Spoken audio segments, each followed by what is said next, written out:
Vraiment révolté alors qu'on attendait une assemblée, une 14e législature de rupture, et ils sont venus à l'Assemblée en portant le manteau de leur appareil politique.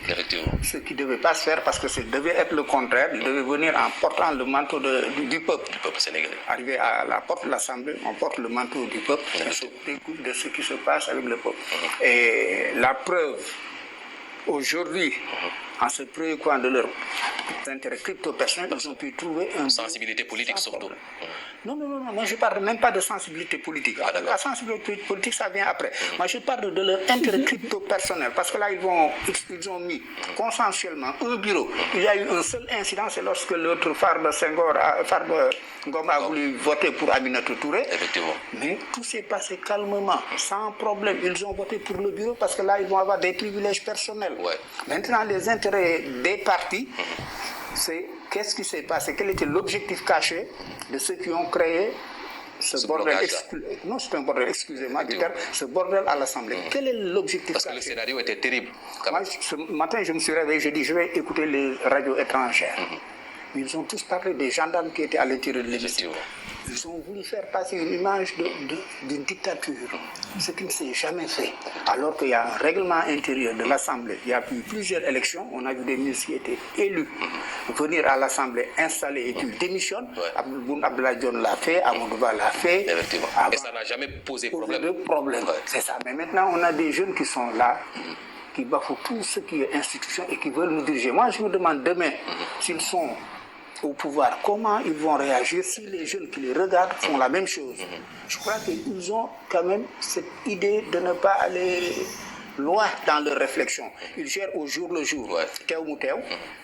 Alors que ça peut avoir de lourdes conséquences le jour où ils seront au pouvoir. Maintenant, vous avez brièvement touché ma prochaine question. C'est l'argument qui a été avancé par l'opposition hier, c'est des ministres qui sont aussi élus députés. Et pourtant, la loi ou bien le règlement intérieur de l'Assemblée nationale est clair là-dessus. Il y a au moins deux réglementations qui précisent que le ministre peut être installé à l'Assemblée nationale et à 8 jours pour démissionner, choisir entre son poste de ministre et son poste de député. Vous, quelle est votre position sur ce débat-là qui a bloqué l'Assemblée nationale hier? Moi, je parle de ce qui a été fait, ce qui se faisait, ce qui s'est toujours fait. Effectivement. Et l'article 110 du règlement intérieur, on dit que le ministre a le droit d'attendre ceux qui ont des fonctions au niveau du gouvernement. Incompatibilité 8 jours après l'installation, après la prise de fonction pour démissionner. J'ai toujours vu, comme je dis, depuis que je me souvienne, les ministres siégeaient, Feu Ousmane Tanor Dieng, Aminata Mbengue Ndiaye, j'ai vu les autres, et c'est des gens qui ont... Sous Abdoulaye Wade même. Même sous Abdoulaye Wade avec... Macky Sall. Effectivement. Avec Macky Sall. Et tous ces gens-là attendent... Qui a été Premier ministre alors 2007. Ouais. Qui a été Premier ministre de 2007. Pas de campagne pour la coalition Sopi, qui a devenu président de l'Assemblée nationale. Après avoir siégé et été installé. Donc, ce qu'ils ont fait hier, il y a eu un objectif caché qui n'avait rien à voir avec l'intérêt du peuple, qui n'avait rien à voir avec ce qui se fait au Sénégal, ce que la République demande de faire. Des gens qui aspirent à diriger cette République-là, qui se chamaillent, qui crient, qui insultent, qui ne respectent rien du tout. Ils ne respectent rien du tout. Et moi, maintenant, quelle est la part de responsabilité du pouvoir en place aussi dans ça?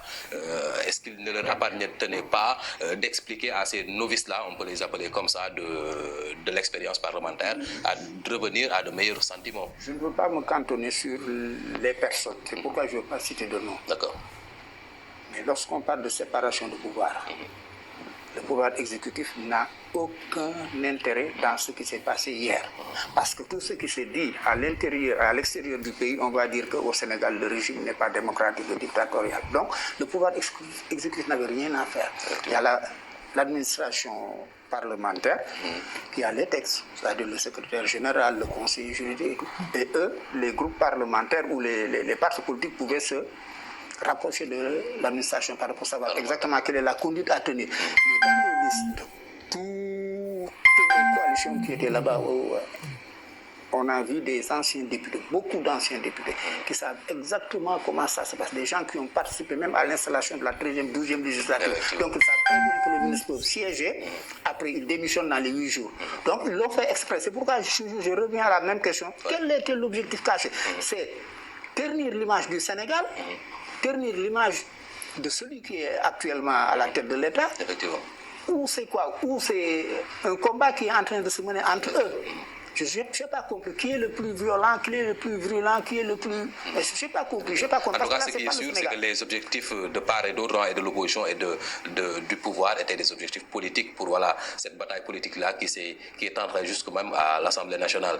Maintenant, quelle est la responsabilité du peuple sénégalais dans tout ça? C'est le peuple qui a élu ces députés-là, des députés qui sont allés à leur rencontre, proposer un projet parlementaire. Est-ce qu'avec le succès qu'a connu les coalitions Yewwi et Wallu, quelle est la part de responsabilité du peuple, des électeurs? Ils ont été bluffés. Le peuple a été bluffé. Les Sénégalais ont été bluffés parce qu'ils ne s'attendaient pas à ça. Ils ont des problèmes beaucoup plus urgents que ce qu'on a vu hier pour un problème de poste de président de l'Assemblée nationale, tout en sachant qu'ils pouvaient se calmer, élire calmement celui qui est choisi, et puis on passe au bureau, ce qui s'est fait hier. Est-ce que le pouvoir n'a pas prêté le flanc si les électeurs ont constaté beaucoup de manquements dans la législature précédente, la 13e législature, des députés qui disent que tout ce que le pouvoir amènera à l'Assemblée nationale en termes de loi ou de budget, ils vont voter sans même voir le contenu. Est-ce que ce ne sont pas ces discours-là qui ont permis à l'opposition ou qui ont permis aux Sénégalais, aux électeurs d'aller voir ailleurs?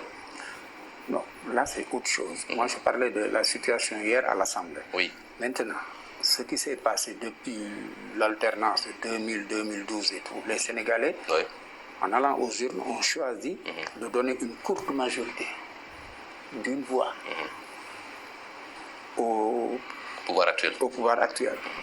Donc, ces députés-là qui ont vendu leur programme, leur projet aux Sénégalais et qui ont reçu 80 députés, se devaient de dire, attends, ok, maintenant les Sénégalais nous ont fait confiance, on va montrer qu'on mérite leur confiance. Mais ce qu'ils ont montré hier, c'est dire qu'ils ont tout fait sauf prendre en compte les besoins des Sénégalais. Tout ce qu'ils ont fait hier, c'est de faire peur aux Sénégalais. C'est pas autre chose. Parce que quand tu dis que ce gars-là, il doit être président de l'Assemblée nationale, il monte sur la table, où il arrache le micro d'une institution à l'intérieur de l'institution jusqu'à ce qu'on soit obligé d'appeler les gendarmes, mais c'est grave. Il y a un de leurs collègues qui a décrié du moins cette situation, c'est notre collègue, notre confrère Pape Djibril Fall. On l'a aperçu à l'Assemblée nationale très serein. C'est le cas pour Thierno Alassane Sall, mais aussi le Thiam.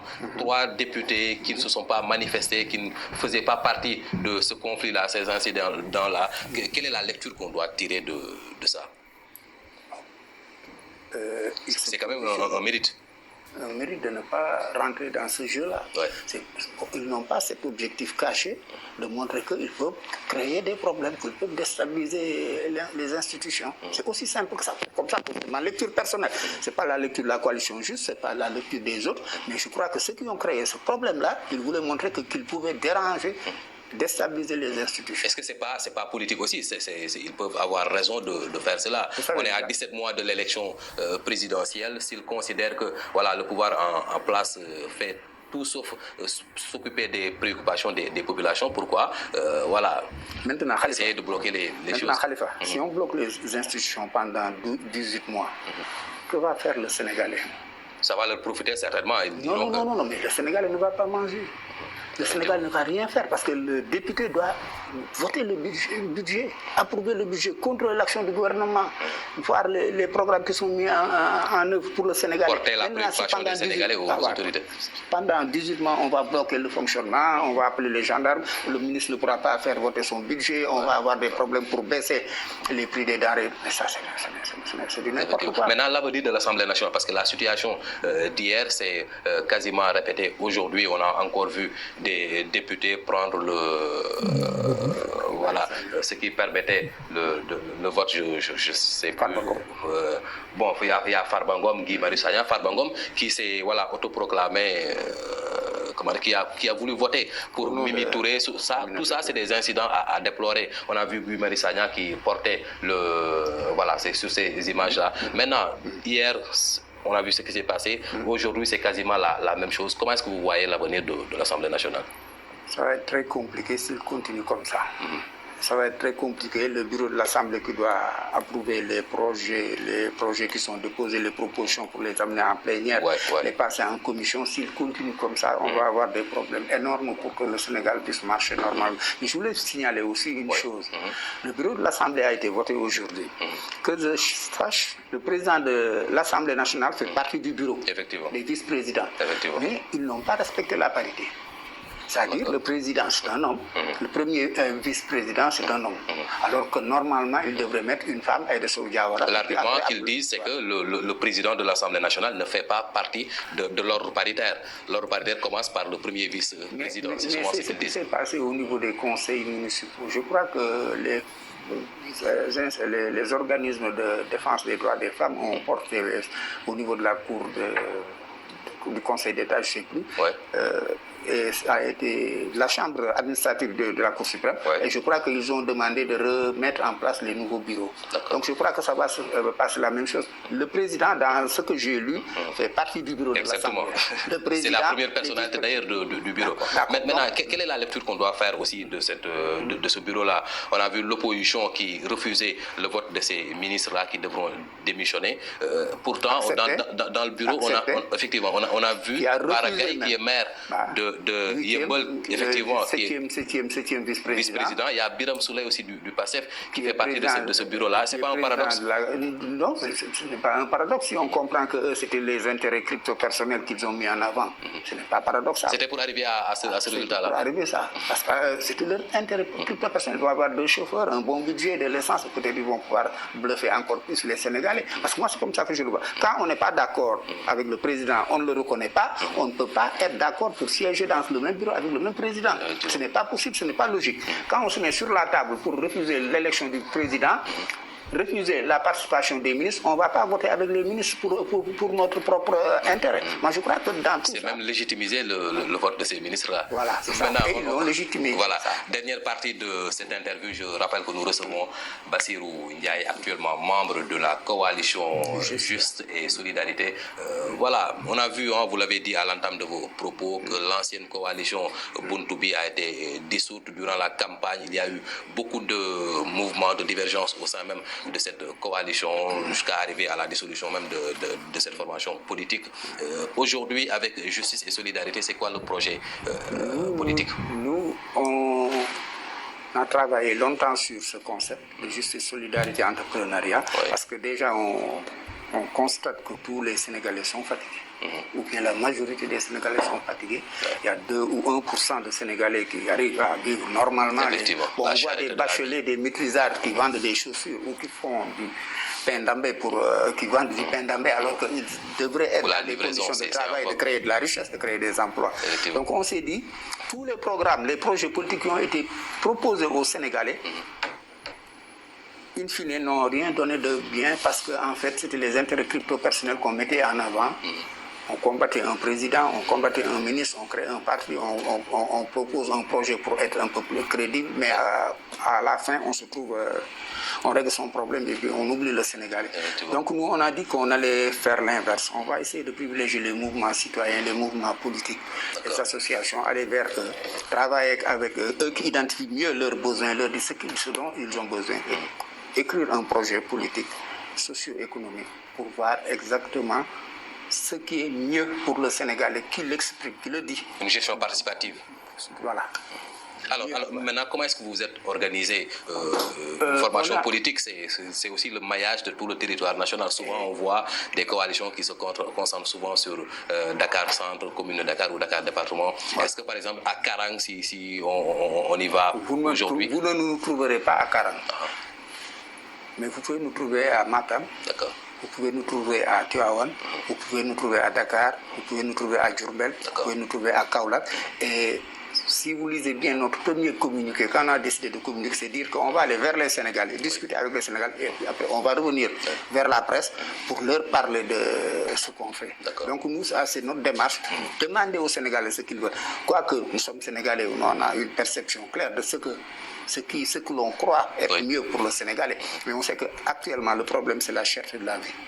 Si on règle ce problème-là, on essaie de régler le chômage, on essaie de donner aux jeunes, parce que tout le monde ne peut pas être vendeur de chaussures sur les rues, là. Tout le monde ne peut pas vendre le dîner, tout le temps pendambé et tout ça. Les jeunes, mais attendez, Khalifa, il y a 10 ans, 15 ans, tu allais chez le Maïga, tu achetais un bon steak ou une belle omelette. Maintenant, tu vas chez le Maïga, tu prends un pain, tu mets beaucoup de ndambé, beaucoup de... En tout cas, les Diobènes risquent de vous... Non, mais non, c'est pour vous expliquer là où on est. C'est-à-dire les gens ont faim, ils sont fatigués, ils essaient de manger un seul repas bien rempli, bien nourri pour pouvoir tenir. Et ça, c'est un problème, on ne peut pas continuer comme ça.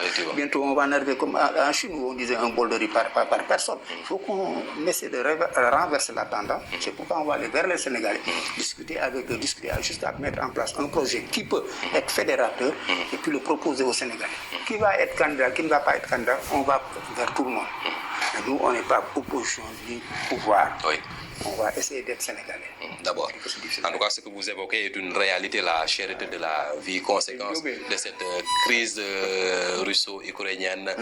Maintenant, le rendez-vous électoral qui est devant nous, parce que les législatives, on a déjà vécu ça, le HCCT, c'était la dernière élection. Est-ce que 2024, vous aurez un candidat pour la coalition Justice, Solidarité et Entrepreneuriat pour demander le suffrage des Sénégalais? Inch'Allah, on aura un candidat. Ça peut être une femme, une jeune femme, ça peut être un cadre sénégalais, ça peut être quelqu'un qui est même de la diaspora. Et quelqu'un, ça devra être forcément quelqu'un qui se préoccupe des Sénégalais et qui portera le projet des Sénégalais.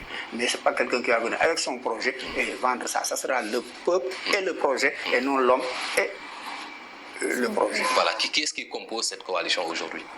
On a Pape Medjay Cissé, les initiateurs. On a qui est au niveau de la région de Matam, on a Alassane Ba qui est au niveau de la région de Dakar, de Kaolack, on a Leïla Sow qui s'occupe des groupements de femmes. Vous la connaissez, elle est venue ici. Il y a moi, beaucoup de femmes Sénégal, et il y a tant d'autres des personnalités qualifiées. Mais comme je vous dis, on va aller vers les gens, vers les mouvements politiques. Les partis politiques, il y en a 2, 3. Je peux en avoir un peu, mais on préfère quand même privilégier surtout les mouvements citoyens, ces gens-là qui connaissent réellement les problèmes des Sénégalais et essayer de construire un projet. D'accord. Vous croyez encore à cette démarche, aller voir les Sénégalais avec une bonne ressource humaine que vous venez de citer là, après les échecs constatés avec Abdourahmane Diouf, Thierno Bocoum, Thierno Alassane Sall, l'ancien député Mariam Soda. Est-ce que les Sénégalais n'apprécient pas mieux des personnes qui s'attaquent au pouvoir, qui organisent des marchés et autres que voilà, ce discours que vous venez de tenir là? Non, je crois que les Sénégalais sont très conscients de ce qu'ils veulent. Ils veulent une amélioration de leurs conditions de vie. Maintenant, les personnes dont on parlait avaient un projet électoral. Les seules personnes qui en avaient d'ailleurs. Ils n'ont pas peut-être eu le temps de développer leur projet. C'était trop juste. Et ils sont républicains. Quoi qu'on puisse dire, on n'est pas du même camp, mais ils sont républicains. Ils sont quand même corrects. Ils ne se battent pas, ils n'insultent pas, ils n'invectivent pas, ils n'élèvent même pas la voix. Quelqu'un comme Thierno Bocoum, quelqu'un qui est très pondéré, qui a son propos. Ce qu'il propose, moi, ce n'est pas ce que je propose, mais quand même, il faut reconnaître que c'est quelqu'un de très correct. Abdourahmane Diouf, c'est pareil. Théodore Monteil, c'est pareil. Madame Marème Faye, c'est pareil. C'est de ça dont on a besoin. Mais maintenant, le problème, c'est qu'il faut que ça soit tout ça, ce comportement, que ça soit en adéquation avec ce que le Sénégalais veut. Mais maintenant, il faut aller chez le Sénégalais pour savoir. Voilà. En tout cas, merci d'avoir répondu à l'invitation de Sunu Label TV, M. Ndiaye. J'espère que j'ai pu expliquer un peu notre projet justice. Solidarité et entrepreneuriat, mais il faut que l'on sache que les Sénégalais ont besoin de calme, de paix et ont besoin de vivre normalement dans un Sénégal normal. Un Sénégal de paix surtout. C'était notre invité Bassirou Ndiaye, membre de la coalition Justice, Solidarité et Entrepreneuriat. Nous l'avons reçu dans ce journal et c'était pour parler de la situation politique au Sénégal. Merci de nous avoir suivis. Bonsoir. Merci.